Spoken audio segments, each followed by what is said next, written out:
Je fais juste un signe à William pour savoir si on m'entend bien. Merci William, c'est très gentil.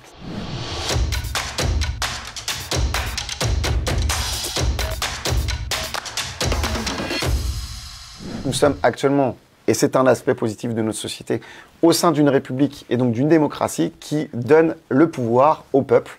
Le peuple qui s'est exprimé pour désigner le président de la République récemment. Et nous aurons les 12 et 19 juin prochains à nous prononcer sur les 577 membres de l'Assemblée nationale, un représentant chacun un territoire, et donc en l'occurrence la circonscription dans laquelle nous nous trouvons aura également à désigner un nouveau représentant à l'Assemblée nationale, donc les Ulis étant intégrés à la 5e circonscription du département de l'Essonne. Un vote le dimanche 12 pour le premier tour et le dimanche 19 pour le second tour. On compte évidemment sur une large mobilisation des Uliciennes et des Uliciens.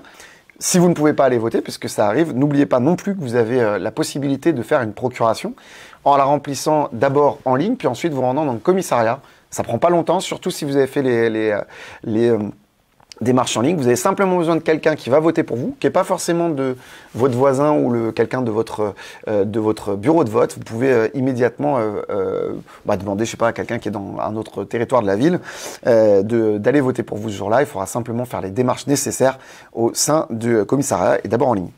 Je voudrais remercier d'abord également les services publics qui s'organisent déjà aujourd'hui pour que cette élection se passe dans les meilleures conditions. Évidemment, les élus qui seront comme toujours heureux de vous recevoir entre 8h et 20h dans nos 14 bureaux de vote aux Ulis.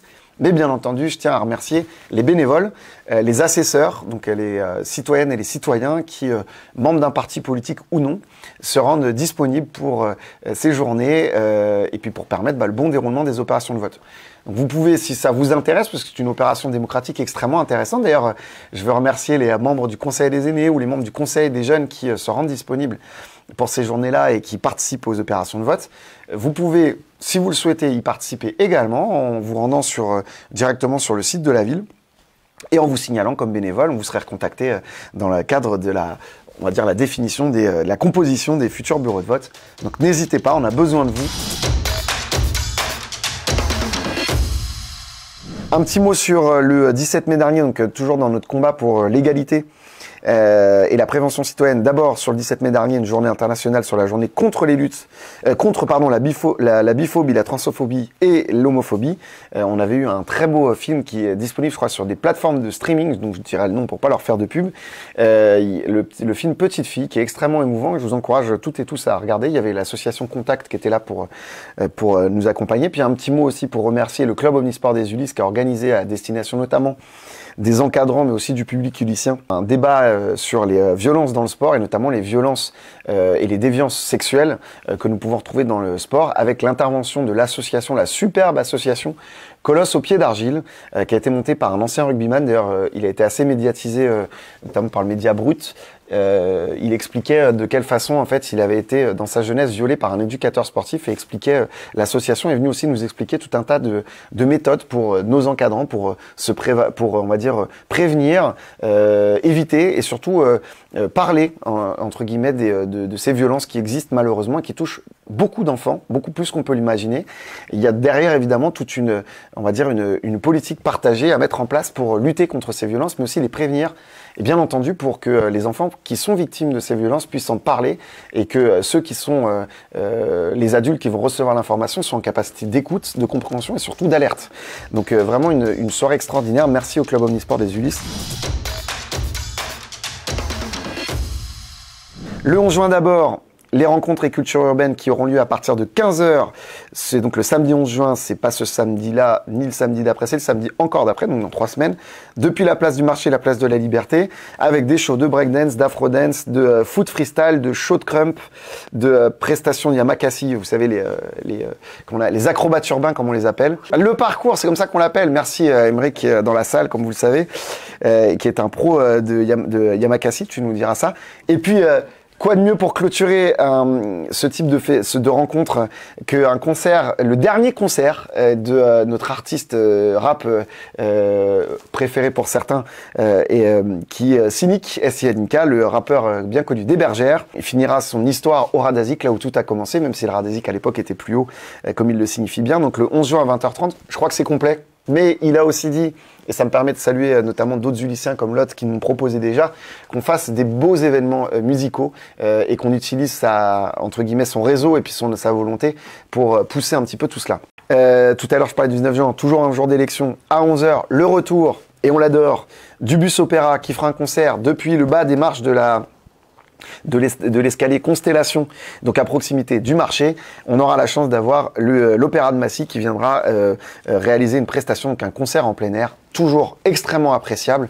On adore ces moments-là, ça nous permet aussi, quand on va faire nos courses au marché, d'apprécier des œuvres de grands noms de l'opéra. Un petit mot aussi avec la fête de la musique, puisque le 21 juin, donc lundi 21 juin, parc urbain, 16 groupes d'artistes au programme à partir de 17h. Ça marque aussi le début de l'été. C'est une fête qu'on apprécie toutes et tous aux Ulysses, donc n'hésitez pas à venir. Par contre, on fait revenir évidemment les terrasses du Radazik à partir du 2 juillet. Donc vous vous souvenez, les vendredis, des animations musicales et des concerts en plein air le samedi soir.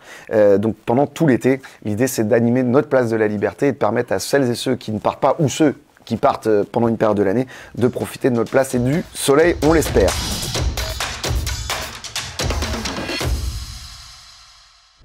Quelques mots aussi parce que ce soir, on a en ce moment même, enfin dans 1h30, n'hésitez pas à venir en salle du conseil municipal pour les premiers, pour le lancement de la réflexion citoyenne autour de la transition écologique, hein, donc un thème qui est cher évidemment à notre équipe municipale, comme l'a indiqué tout à l'heure ma première adjointe Sarah Jobert. Un petit mot, c'est à partir de 20h, c'est la première réunion publique. On a 5 thématiques à vous proposer. D'abord celui des mobilités, ensuite celle du plan climat, air, énergie du territoire, ensuite les conditions de vie et le bien-être animal dans notre ville, mais pas que, la réflexion autour des parcs, jardins, espaces verts et la biodiversité que cela suppose, évidemment une thématique sur l'alimentation durable et sur notre capacité à aller chercher des produits de consommation courante le plus proche possible, c'est-à-dire sans éviter qu'elles viennent par bateau, par camion de l'autre bout de l'Europe ou du monde parfois. Vous avez le dossier spécifique dans le Vivre aux Ulysses du mois de mai. N'hésitez pas à aller voir. Et puis, si vous voulez des renseignements globalement sur les groupes de travail, le mail est simple, fabrique citoyenne tout attaché @lesulysses.fr.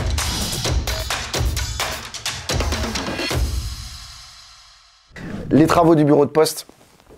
Alors, vous savez qu'on a un bureau de poste aux Ulysses. Vous savez que la Poste, et c'est aussi une politique nationale, adapte, pour ne pas dire réduit, les missions qui sont les siennes. On le sait, il y a des grosses difficultés dans la distribution du courrier. D'ailleurs, je vous encourage, dès lors que vous avez des problématiques, à nous les remonter parce qu'on fait un suivi avec les services postaux au cordeau. D'ailleurs, j'ai eu encore récemment quelqu'un qui me l'a fait remonter. Par contre, la bonne nouvelle, c'est que notre bureau de poste va s'améliorer durablement et que c'est aussi un signe que le bureau de poste va rester ouvert aux Ulysses parce que la politique c'est aussi de fermer pas mal de bureaux de poste en France. Celui-ci, ils investissent, donc ils vont refaire l'accueil, les ragencements des services, des bureaux, des conseillers de la Banque Postale, l'installation de nouveaux mobiliers, la création d'un espace numérique. C'est des travaux qui vont durer entre le 25 juin et le 22 novembre. Ce qui va être un petit peu compliqué, c'est que les services qui seront maintenus, évidemment les retraits de lettres recommandés et colis qui se feront en bas, donc au niveau de la rue, l'opération d'envoi, avec des règlements par carte bleue. On a un petit sujet sur les opérations bancaires, notamment puisque les DAB les distributeurs automatiques de billets ne seront plus accessibles et les guichets non plus. On a un petit sujet parce que la Poste nous demandait que les gens qui ont l'habitude d'aller au guichet de la Banque Postale se rendent à l'agence postale de Bure. On a bien expliqué que ça nous posait problème, donc je ne désespère pas d'avoir la possibilité qu'il y ait une banque de la ville qui accepte de faire le travail de la Poste pendant un temps donné, pendant le temps des travaux. Là-dessus, j'ai quelques garanties orales qui m'ont été données, mais je ne peux pas vous donner encore de certitude. En tout cas, je ne les lâcherai pas parce que moi, je tiens à ce qu'on garde nos services aux Ulysses, y compris pendant la durée des travaux. Et c'est aussi pour ça qu'on communique de façon prudente, parce que nous avons à chaque fois la volonté de combattre fortement pour les services publics et on ne désespère pas jusqu'à la dernière minute d'avoir gain de cause. Merci à toutes et à tous et à très bientôt.